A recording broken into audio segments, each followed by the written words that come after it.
Before I begin, if you've ever lived through betrayal like this or felt underestimated by the person who promised to love you, please leave a comment, and subscribe to Narrative Nest.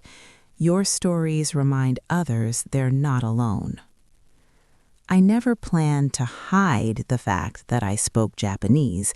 It wasn't a lie I carefully constructed or a secret I guarded with intention. It was more like a small, quiet part of myself that never seemed relevant until the night it became the most important thing about me. When my husband, Daniel, and I met 8 years ago, we were both young professionals trying to prove ourselves in a city that never slowed down. He worked in international logistics, and I was finishing my graduate studies in cultural anthropology. We bonded over shared exhaustion, late-night takeout, and the comfort of having someone who didn't ask too many questions about your past. When he mentioned he worked closely with Japanese clients, I remember smiling and saying, "That must be interesting." He laughed and said it was mostly long dinners and polite small talk. I didn't tell him I had lived in Kyoto for nearly 4 years, that I spoke Japanese fluently, or that I still dreamed in the language sometimes. It never came up again, and somehow it never mattered. At least that's what I thought. Daniel and I married 3 years later. The wedding was modest, surrounded by friends and family, full of laughter and promises spoken with the easy confidence of people who believed love was enough. Our life together was comfortable, not perfect, but steady. We had routines: Sunday morning coffee, shared calendars, quiet evenings where we sat side by side, scrolling on our phones, touching occasionally just to remind ourselves the other was there. If there were cracks, they were thin enough to ignore, or maybe I ignored them because I wanted to believe stability meant happiness. The dinner that changed everything was supposed to be simple. Daniel told me a few of his colleagues from Tokyo were visiting for a short-term project, and he wanted to host them at a traditional Japanese restaurant downtown. "It's important," he said, adjusting his tie in the mirror. "They're old school. Relationships matter to them." I agreed without hesitation. I even spent extra time choosing a dress that felt elegant but understated, something that said supportive wife without demanding attention. As we drove there, Daniel squeezed my hand and thanked me for coming. I remember thinking how normal everything felt, how safe. The restaurant was warm and softly lit, with wooden panels and the faint scent of soy and grilled fish in the air, the kind of place where conversations naturally quieted out of respect. We were seated in a private tatami room, shoes left neatly at the door. Daniel introduced me in English first, then in Japanese, calling me his wife with a small, proud smile. I nodded politely, returning greetings in English, careful to keep my responses simple. No one questioned it. They assumed I was just another foreign spouse, smiling and listening without understanding. I let them believe that. I didn't yet know I was stepping into a room where my marriage would quietly unravel. At first, the conversation stayed mostly in English, out of courtesy. They talked about work schedules, travel fatigue, and the strange weather. Wine was poured. Laughter came easily. Slowly, naturally, the language shifted. English sentences became shorter, Japanese phrases slipped in more often, until eventually the conversation flowed entirely in Japanese, smooth and unbroken. I kept smiling, lifting my glass at the right moments, nodding when others did. Inside, I listened. It started harmless: comments about the food, compliments about the restaurant, jokes about long meetings and impossible deadlines. Then someone asked Daniel how married life was treating him. He laughed, a little too loudly, and answered in Japanese, assuming I couldn't understand. "It's stable," he said. "She's good, very dependable." The word he used wasn't flattering. It was polite, but empty, like describing a reliable appliance. The others chuckled knowingly. I felt a small sting, but told myself not to overreact. Men talk differently with other men, I thought. It didn't mean anything. but the wine kept flowing, and with it, Daniel's honesty. Another colleague asked if we planned to have children. Daniel hesitated, then shrugged. "I don't know," he said. "She wants them more than I do." He paused, then added, "Sometimes I feel like I married comfort, not passion." My chest tightened. I kept my face calm, my hands steady on my lap. Comfort, not passion. I repeated the words silently, tasting their bitterness. Around the table, the men murmured understanding, offering sympathetic smiles. One of them said something about how foreign women were often kind but lacked depth. Daniel didn't correct him. He just smiled and took another drink. I wanted to speak. I wanted to interrupt, to ask Daniel when he had started thinking of me as something less than a full person. But I didn't. I stayed silent because part of me needed to hear how far this would go, needed to know the truth, even if it hurt. The conversation shifted again, becoming darker, more personal. Daniel talked about feeling trapped, about how marriage had made his life predictable. He joked about how I wouldn't understand anyway, glancing at me briefly with a fond, dismissive smile. "She doesn't speak Japanese," he said, "so it's safe to say these things." Safe. That word echoed in my mind louder than anything else. Safe for him, not for me. As they laughed and continued talking, something inside me changed, not with a dramatic snap, but with a quiet, irreversible settling. I realized that the man sitting next to me wasn't just venting or joking. He was revealing a version of himself I had never truly known. And I understood in that moment that the language barrier he believed protected him was actually exposing everything. I stayed quiet through the rest of dinner. I laughed when expected. I thanked them politely as we left. Daniel paid the bill, relaxed and cheerful, unaware that the foundation of our marriage had just cracked wide open. As we walked to the car, The days after that dinner passed in a strange, muted blur. From the outside, nothing had changed. Daniel still kissed me goodbye in the mornings, still texted me reminders to eat lunch, still complained about traffic and deadlines when he came home. I responded the way I always had. I nodded, I smiled, I listened. But something fundamental inside me had shifted. It was as if I were watching our life through a pane of glass, close enough to see every detail, but no longer fully inside it. Every word he spoke now carried an echo of that night, filtered through the language he thought I didn't understand. I replayed his words constantly. Comfort, not passion. Safe, dependable. The way he laughed when he said them. The way his colleagues nodded in agreement. I found myself scrutinizing our past, searching for signs I had missed.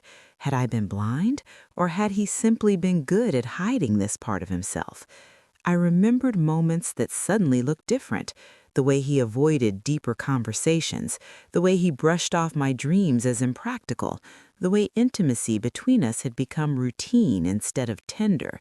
At the time, I had blamed stress, work, the natural settling of a long-term relationship.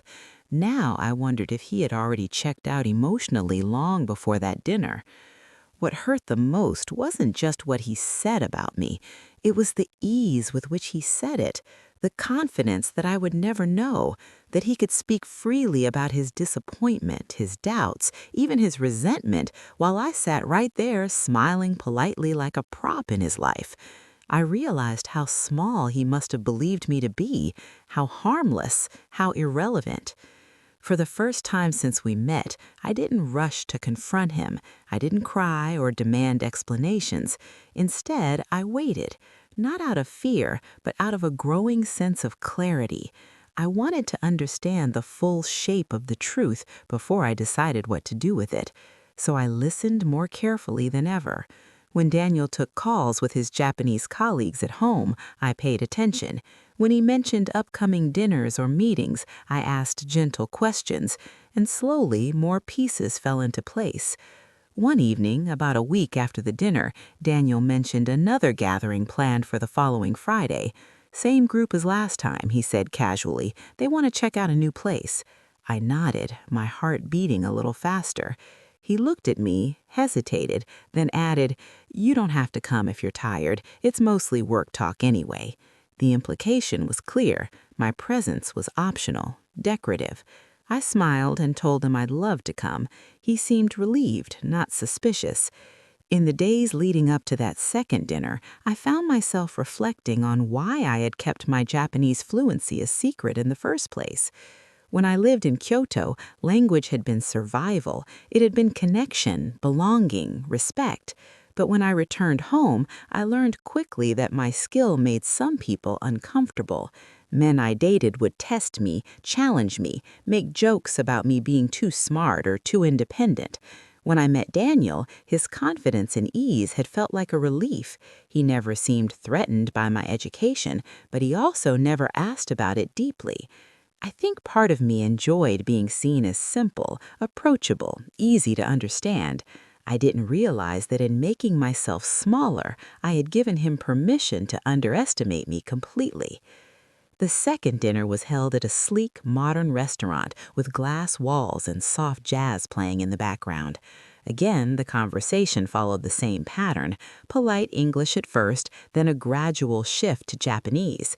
This time, I noticed how quickly Daniel relaxed once the language changed. His posture loosened, his voice grew louder. He became someone else, someone more candid, less careful. And once again, he spoke about me. This time, it went further. One of his colleagues asked half-jokingly how he managed balancing a demanding career with marriage. Daniel laughed and said, "Honestly, it helps that she doesn't challenge me much." My stomach twisted. He continued, "She's kind, but she doesn't really push back. Sometimes I wonder if she even has strong opinions."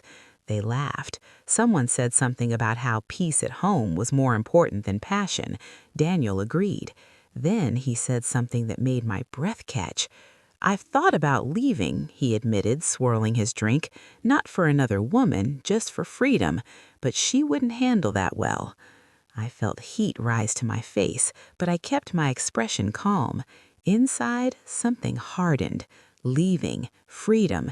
He spoke about dismantling our marriage as if it were an inconvenience, not a shared life. And again, he spoke because he thought I was safely excluded from the truth. I realized then that this wasn't a momentary lapse. This was who he was when he believed there were no consequences. On the drive home, Daniel chatted easily, commenting on the food and the conversation. I responded with short answers, pretending to be tired. When we got home, I went straight to bed, claiming a headache. He didn't press.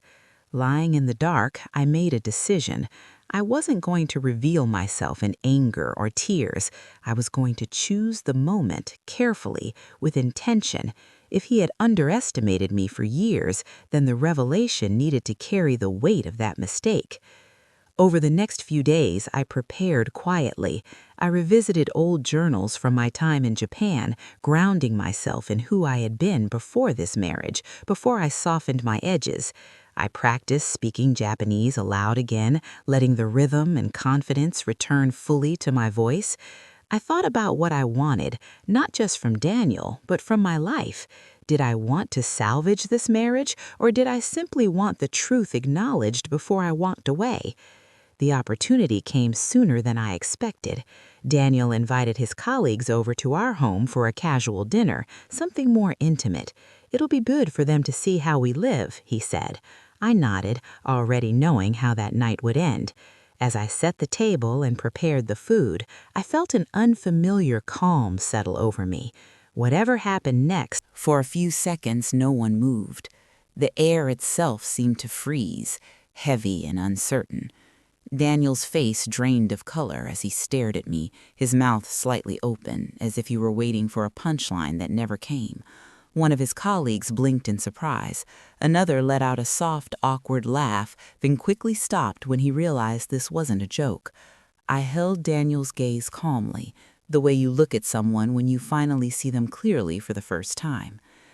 "I'm sorry," I continued in Japanese, my tone polite but firm. "I just wanted to make sure I understood you correctly." The words flowed easily, as if they had been waiting years to be spoken.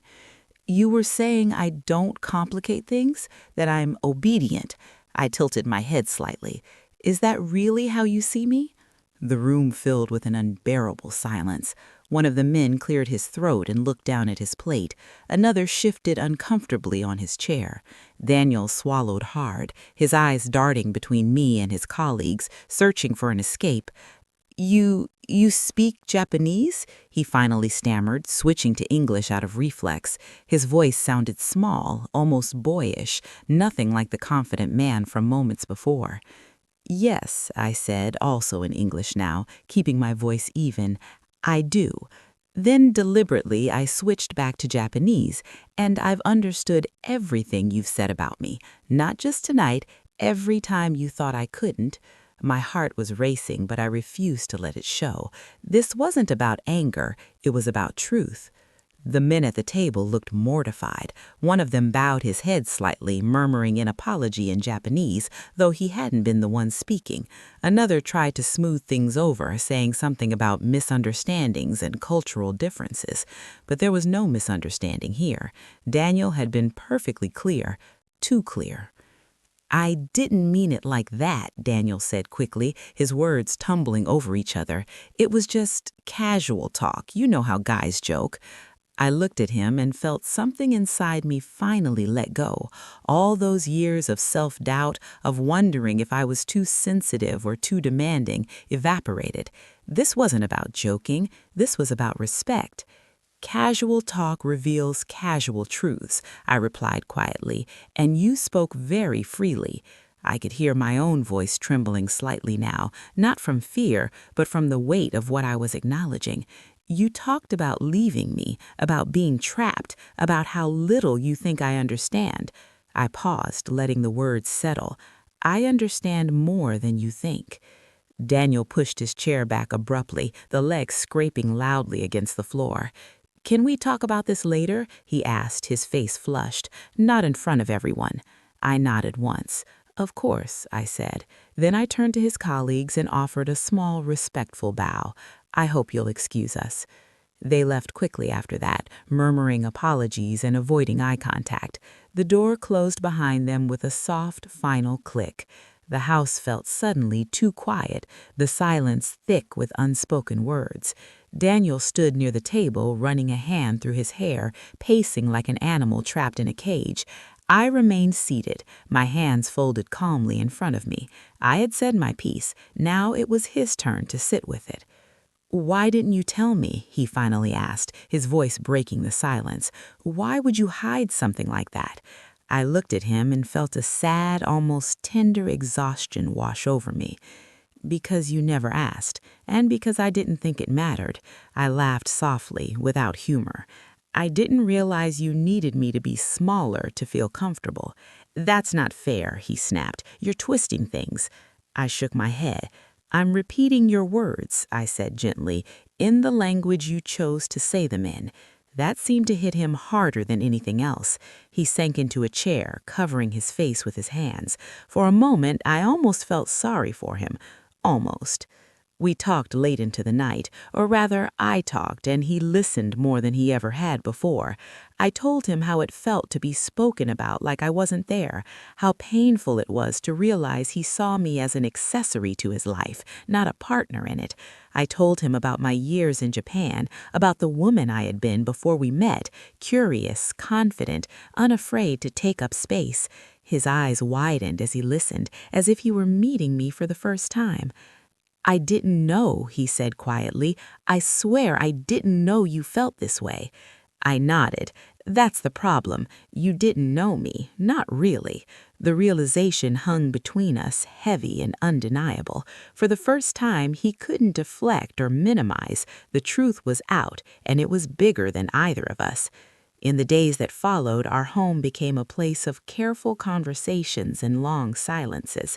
Daniel apologized repeatedly. He promised to do better, to listen, to change. Part of me wanted to believe him. 8 years of love doesn't disappear overnight. But another part of me had already stepped outside the marriage, looking at it with clear eyes. I noticed how often his apologies centered on his embarrassment, his shock, his loss of control, less on my pain. One evening, as we sat across from each other at the kitchen table, I asked him a simple question. If I had never spoken up, how long would you have kept talking about me like that? He didn't answer right away. When he finally looked up, his silence was answer enough. That night, I slept alone in the guest room, not out of anger, but out of necessity. I needed space to hear my own thoughts again. Lying there, I realized something profound. Understanding a language had given me access to his secrets, but understanding myself was what would decide my future. I wasn't sure yet what that future looked like. I only knew I would never again allow myself to be unseen. The guest room smelled faintly of lavender and old books, a space we rarely used except when someone visited or when one of us was sick. That night, it felt like neutral ground, a place where I could breathe without the weight of expectation pressing on my chest. I lay awake, listening to the familiar sounds of the house settling, the distant hum of traffic outside, the soft ticking of the clock on the wall.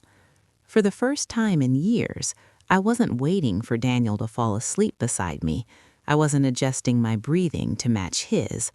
I was alone with my thoughts, and strangely, that felt like relief. Morning came quietly. I woke before the alarm, my mind already spinning. When I walked into the kitchen, Daniel was there, standing by the counter with 2 mugs of coffee. He looked tired, older somehow, like the night had stripped away a layer of confidence he had always worn so easily. He offered me a cup, his hand hovering uncertainly in the space between us. I took it, our fingers brushing briefly, and sat across from him at the table. We drank in silence for a while, the steam rising between us like a fragile barrier. "I've been thinking," he said, "about everything." I nodded, waiting. I had learned the value of silence now. It made people reveal what they truly meant. "I don't want to lose you," he continued. "I know I messed up. I was stupid. I took you for granted." His voice cracked on the last word, and I watched him carefully, noticing how he framed his regret around fear of loss rather than understanding of harm. "I believe you don't want to lose me," I said slowly, "but that's not the same as wanting to truly see me." He looked down at his coffee, swirling the liquid as if the answer might appear there. "I do see you," he insisted weakly. I shook my head. "You see the version of me that fits into your life without disrupting it, not the whole person." That conversation set the tone for the weeks that followed. Daniel tried, in his own way. He asked more questions. He listened longer. He stopped speaking Japanese around me altogether, switching to English even when I answered him fluently in Japanese. It was as if the language had become dangerous to him, a reminder of his exposure. And yet, something between us remained stiff, unnatural. His efforts felt performative, like someone following instructions rather than engaging from the heart. I, on the other hand, felt myself expanding. I reconnected with friends I had drifted away from, women who knew me before I softened myself to fit into my marriage. I started attending a weekly language exchange again, slipping back into Japanese conversations that felt like home. Each time I spoke freely, confidently, I felt a small piece of myself return. Daniel noticed the change. He commented on it once, half joking, half serious. He said, "You seem different lately." I smiled gently. "I'm remembering who I am." The tension between us came to a head one evening when Daniel suggested we attend couples counseling.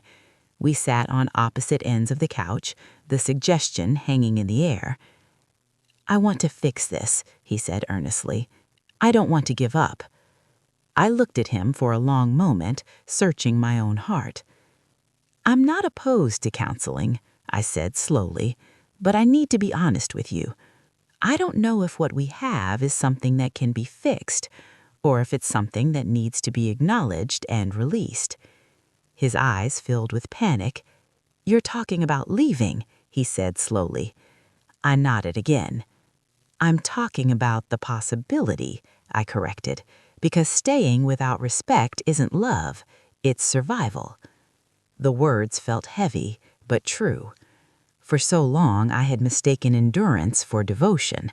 Now I wasn't willing to do that anymore. We went to counseling anyway. The sessions were polite, structured, emotionally exhausting. Daniel expressed remorse. He spoke about stress, cultural pressure, fear of confrontation. I listened, acknowledged his feelings, and spoke my own truth calmly and clearly. The therapist asked thoughtful questions, guided us through exercises meant to rebuild trust, but with each session, my clarity sharpened. I realized that while Daniel was trying to change his behavior, he wasn't interrogating the belief system that had allowed him to devalue me in the first place. One afternoon, after a particularly intense session, we sat in the car in silence. Daniel finally turned to me and asked, "What do you want?" The simplicity of the question startled me. I took a deep breath. "I want a partner who is curious about me," I said, "who doesn't feel threatened by my depth or intelligence, who speaks about me with respect, whether I'm in the room or not." I paused. "I want to feel chosen, not settled for." He nodded slowly, his tears slipping down his cheeks. He admitted, "I don't know if I can be that person." His honesty was both painful and liberating. "And I don't know if I can unlearn the way I've always seen relationships." In that moment, I felt a profound sadness for both of us. Love, I realized, isn't just about intention, it's about capacity. That night, I made my decision quietly. There was no dramatic argument, no raised voices. I packed a small bag and told Daniel I needed time apart, real time, not days, not weeks. He watched me from the doorway, stunned but subdued, as if he had sensed this was coming. He asked, "Are you leaving me?" I met his eyes. "I'm choosing myself, for the first time in a long time." Living alone again was both terrifying and exhilarating. The apartment I rented was small and imperfect, but it was mine. I arranged the furniture exactly how I wanted. I cooked meals that reminded me of my years abroad. I filled the silence with music, with language, with thought. Slowly, the ache in my chest eased. I wasn't numb. I still grieved the marriage I thought I had, but I no longer felt invisible. Daniel and I stayed in contact, checking in occasionally. He respected my space, perhaps because he finally understood what it meant to lose control of the narrative. Months passed. I grew stronger, more grounded. I stopped replaying his words in my head. They lost their power as I reclaimed my own. I waited a full month before reaching out to Daniel, not because I needed time to cool off, but because I needed to be certain of my own voice before inviting his back into my life in any way. During that month, I learned how quiet can be healing instead of lonely. I learned that mornings didn't have to begin with compromise, and evenings didn't have to end in quiet disappointment. I filled my days with work, long walks, language meetups, and the slow rebuilding of friendships I had neglected. Each small decision I made for myself felt like reclaiming stolen ground. When I finally asked Daniel to meet me, I chose a public place, a small cafe near the river where the noise of other conversations would keep things grounded. He arrived early, sitting at a corner table with his hands folded tightly around a cup of coffee. When he saw me, he stood too quickly, almost knocking his chair over. The sight of him stirred something familiar and heavy in my chest, but it no longer felt like home. It felt like memory. We exchanged polite greetings and sat down. For a moment, neither of us spoke. Then Daniel cleared his throat. "You look good," he said, searching my face. I smiled faintly. "I feel good," I replied. And it was true. There was a steadiness in me that hadn't existed before. "I've been doing a lot of thinking," he began, About the things you said, about who I've been. I nodded, letting him continue. I didn't realize how much I relied on you being quiet, he admitted. How much I needed you to stay in a box so I didn't have to question myself. His words surprised me. This was the most self-aware I had ever heard him sound. I'm ashamed of how I talked about you, he added, in any language. I listened carefully, weighing his sincerity. I believe you, I said after a moment, but believing you doesn't mean I can go back to that. His shoulders slumped slightly. I know, he said. I'm not here to ask you to move back in. I needed you to know I see it now, all of it. There was a long pause. Then he looked at me and asked the question I had been expecting. Is there any chance? Any at all? I took a deep breath. There's a chance for honesty, I said, for closure, for mutual respect. I met his eyes, but not for the marriage we had. That version of us was built on silence, and I can't live there anymore. Saying it out loud felt like sealing something closed. Painful, yes, but also clean. We talked for over an hour about our early days, about the moments we had both ignored. Daniel admitted he'd always felt intimidated by my independence, even when he claimed to admire it. He said he grew up believing a good marriage was one where the man led and the woman supported quietly. He said he didn't think I was being cruel. He thought I was being normal. I nodded. That's often how harm hides, inside what people call normal. When we finally stood to leave, Daniel surprised me by speaking to me in Japanese. His pronunciation was careful, respectful. He apologized again, this time choosing his words slowly, deliberately. I listened, not with anger, but with a calm sense of distance. When he finished, I bowed my head slightly in return. Thank you for saying that, I replied, also in Japanese. I accept your apology. The exchange felt symbolic, a quiet acknowledgement of the power shift that had changed everything. As I walked home, I reflected on how strange life can be. A language I once learned out of curiosity had become the key to my awakening. But it wasn't the words themselves that mattered. It was the courage to speak them when it counted. Over the following weeks, I began sharing my story with a few close friends. Each time I noticed the same reaction, shock, anger on my behalf, and then something else, recognition. So many of them had their own versions of silence, their own moments of being underestimated. I started writing again, something I hadn't done seriously since my graduate studies. I wrote about identity, about marriage, about the quiet ways women shrink themselves to make relationships work. Writing became another language for me, a way to process and transform pain into clarity. One evening, a friend suggested I submit one of my essays to an online publication. I hesitated, then did it anyway. When it was accepted, I felt a surge of pride that had nothing to do with anyone else's approval. Daniel faded into the background of my life, becoming someone I wished well from a distance. We finalized the separation amicably.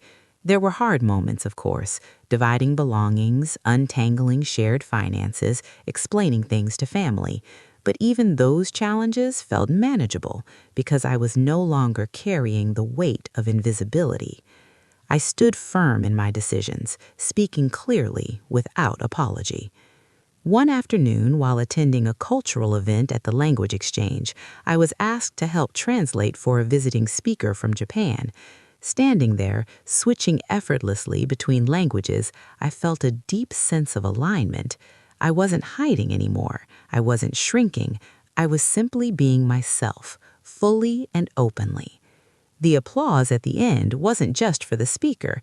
It felt like it was for me too, for the version of me who had finally stepped forward. As I walked home that night, I realized something else. The betrayal I experienced hadn't destroyed me. It had revealed me. It had forced me to confront the cost of silence and the value of self-respect. And while the pain was real, so was the growth that followed. There was one last lesson still unfolding, one final realization about love and language and power that I hadn't fully articulated yet, and it was time to put it into words.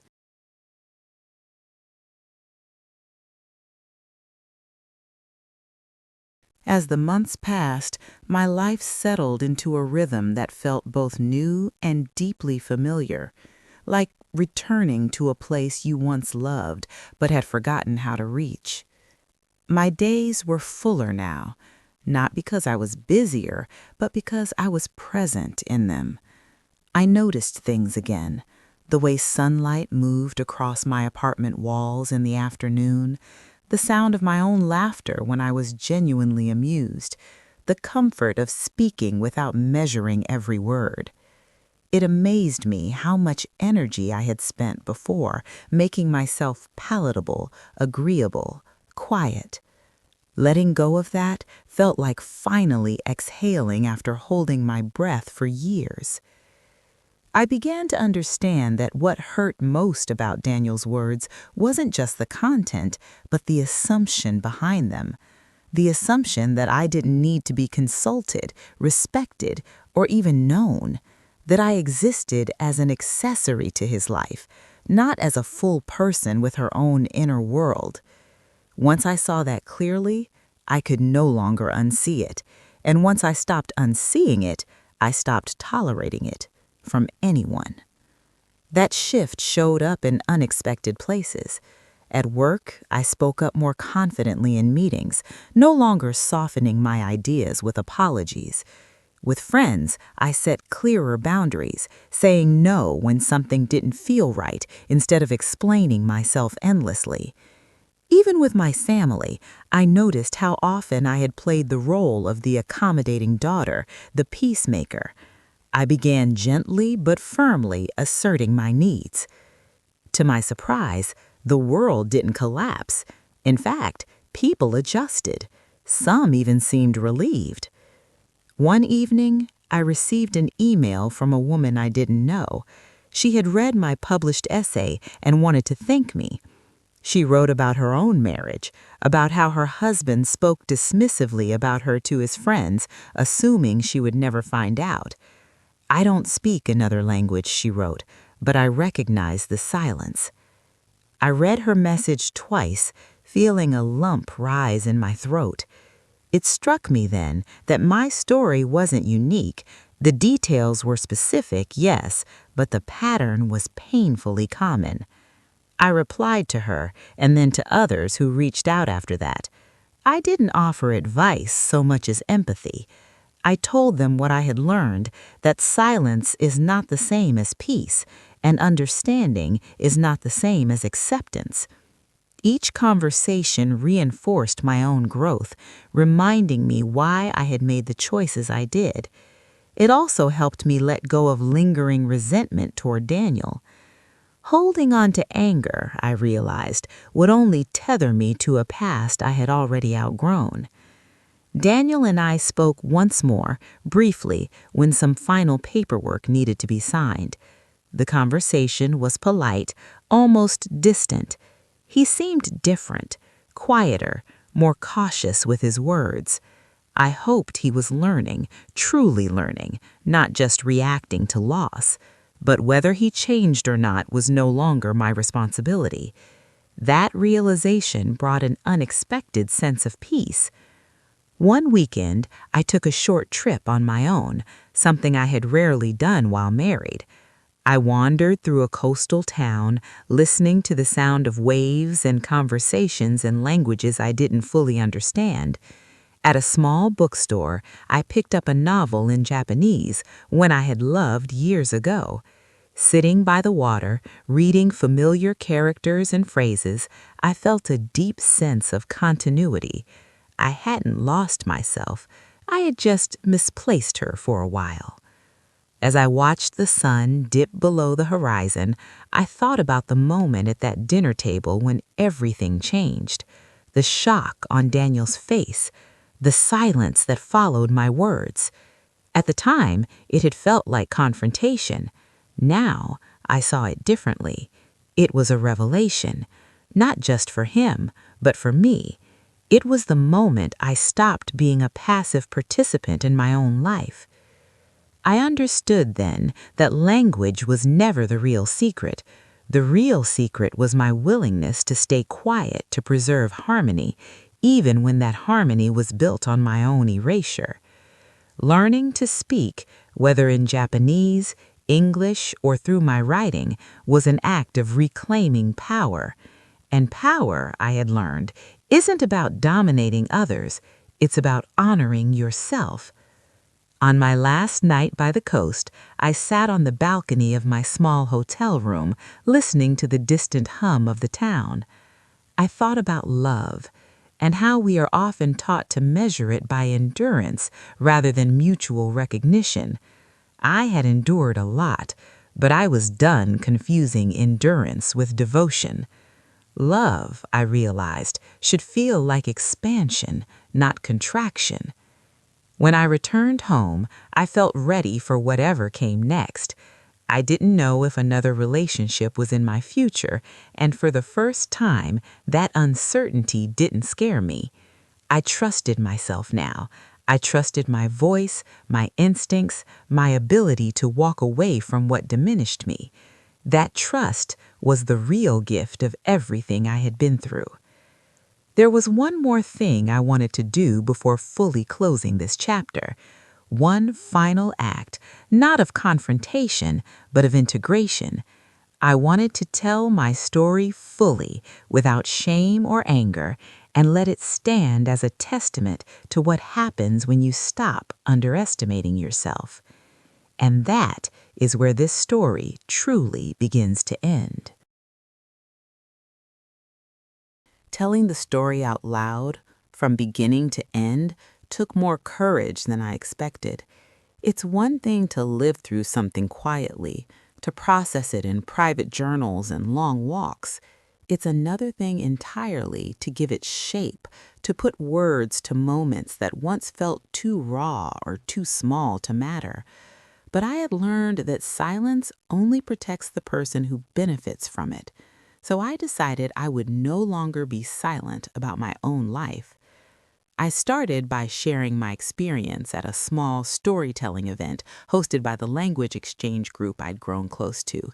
The theme that night was identity, and when my turn came, I stood in front of a modest crowd, my hands trembling slightly, and spoke. I talked about Japan, about love, about marriage, and about the night my husband spoke freely because he believed I could not understand him. I didn't dramatize it. I didn't villainize him. I simply told the truth. When I finished, the room was quiet for a moment, then filled with applause that felt less like praise and more like recognition. Afterward, several people approached me. A woman told me she had stayed in a marriage for 20 years because she believed being easy to live with was the same as being loved.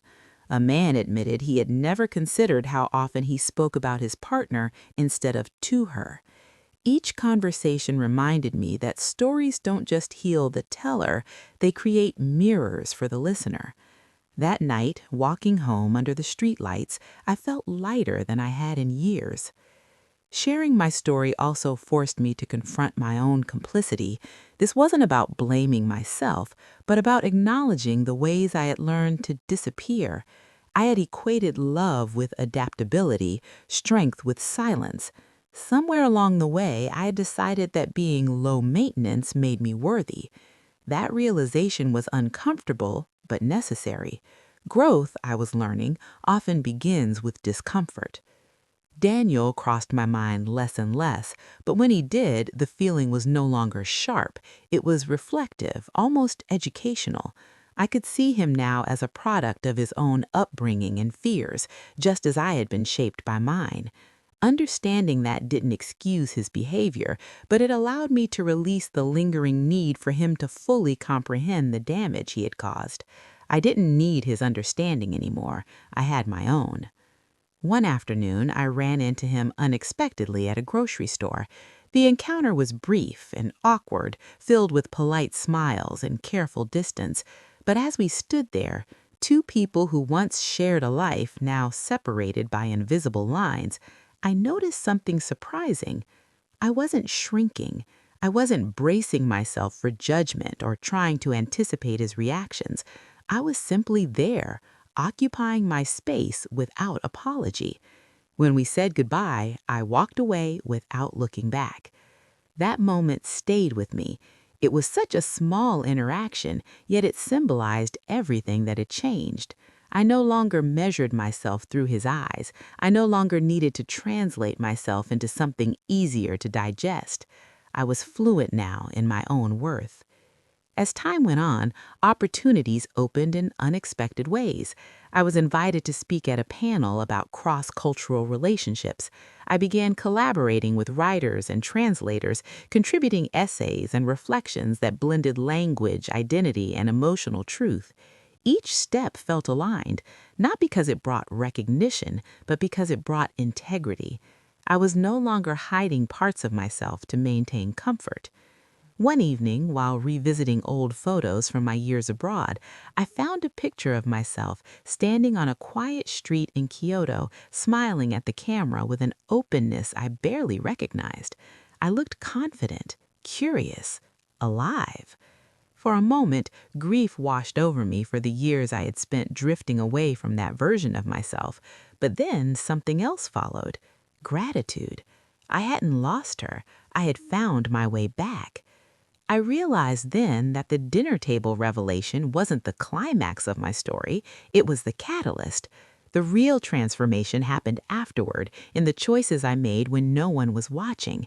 In the mornings I woke up and chose honesty over harmony, in the conversations where I spoke clearly instead of carefully, in the moments I walked away from what diminished me, even when it would have been easier to stay. People sometimes ask me if I regret not revealing my language skills sooner. The answer is complicated. Part of me wishes I had asserted myself earlier, demanded to be known fully, but another part understands that I revealed myself exactly when I was ready to do something with the truth. Knowledge without courage would have changed nothing. Timing matters. Growth happens when awareness meets action. If there is one lesson I carry forward, it's this: being understood is not a luxury, it's a necessity. And if someone only loves the version of you that doesn't speak, doesn't question, doesn't challenge, then they don't love you. They love the comfort you provide. Real love listens. Real love is curious. Real love doesn't require translation to offer respect. I don't know where life will take me next. I don't know who I will love and in what language those future conversations will unfold. But I know this with certainty: I will never again sit silently while someone defines me in a language they think I don't understand. I will never again make myself smaller to keep someone else comfortable.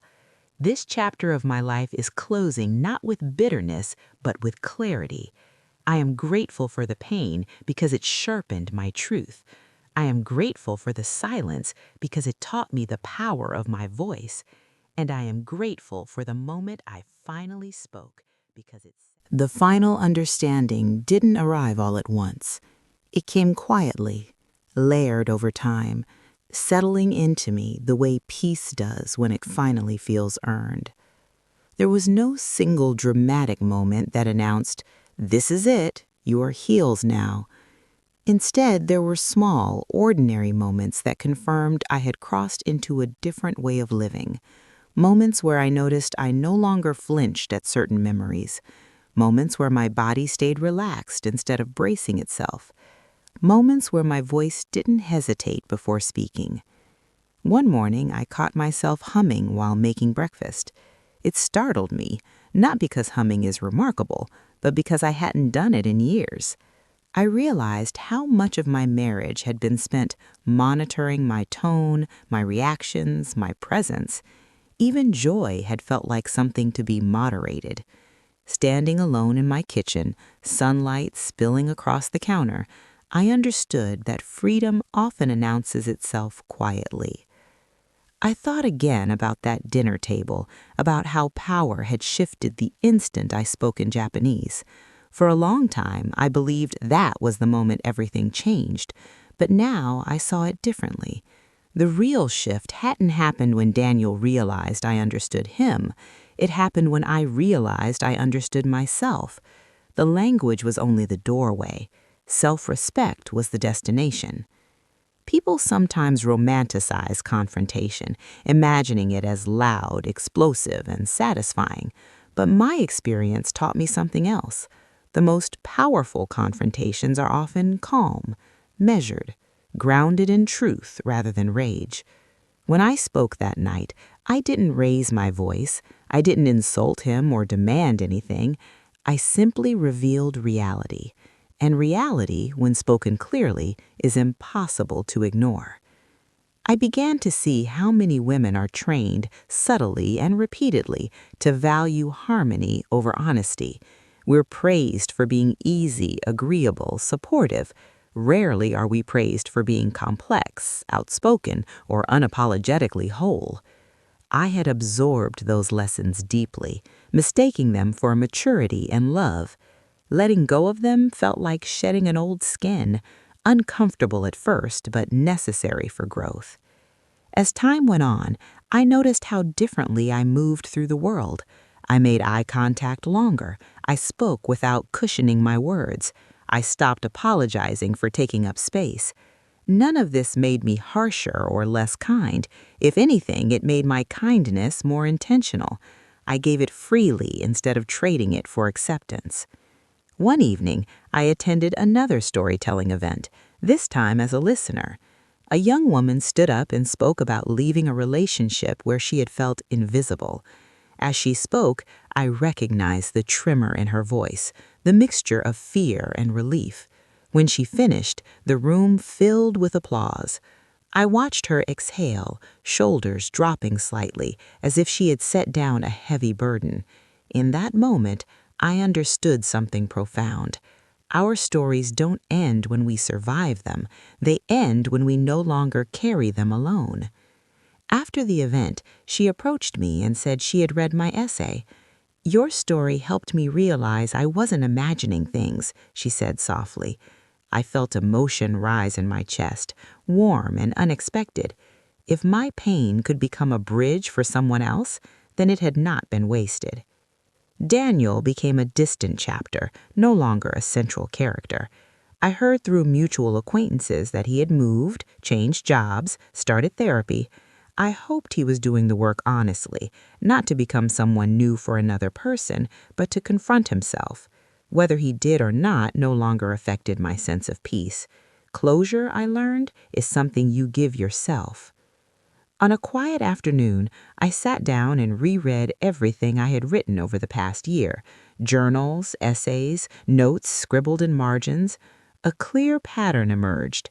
Every turning point in my life had come when I chose clarity over comfort, when I chose truth over ease. That realization felt like a compass, something I could carry forward into whatever came next. I don't claim to have all the answers now. Life remains uncertain, beautifully so, but I trust myself in a way I never did before. I trust that if something feels diminishing, I will name it. If something requires my silence to survive, I will walk away. If someone only values me when I am quiet, I will not stay. The moral of my story isn't about language or even betrayal. It's about presence, about the cost of disappearing to keep the peace and the freedom that comes when you stop. It's about understanding that love should never require you to pretend you don't understand what's being said about you, whether in another language or your own. If you are listening to this and recognizing yourself in my words, I want you to know this. You are not too sensitive. You are not imagining things, and you are not difficult for wanting to be seen, respected, and spoken about with care. Your voice matters, even if you've been taught to doubt it. I once sat quietly at a table, smiling, while someone I loved reduced me to something small. I believed staying silent made me strong. Now I know better. Strength is not silence. Strength is truth, spoken calmly, lived consistently, and honored fully. This is where my story ends, not with anger, not with regret, but with gratitude. Gratitude for the moment I finally spoke, gratitude for the woman I became when I stopped hiding, and gratitude for the life I now live, fluent in my own worth.